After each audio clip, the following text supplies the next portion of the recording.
এই কি করছো? হ্যাঁ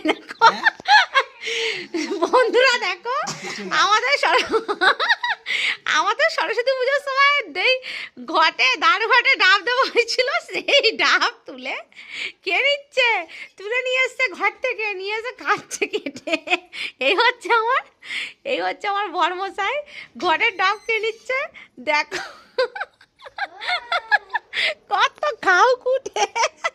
এই দেখো কাছ থেকে দেখাচ্ছি, এই দেখো, এই যে খাচ্ছে, খাবে তাই?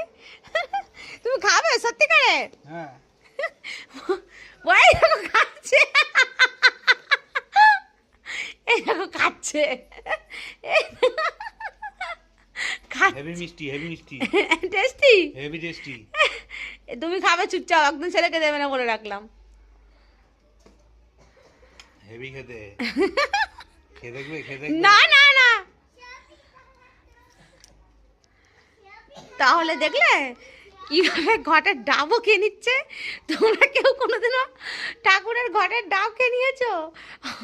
তবে অবশ্যই কমেন্ট করে বলবে, কিছু বলবে।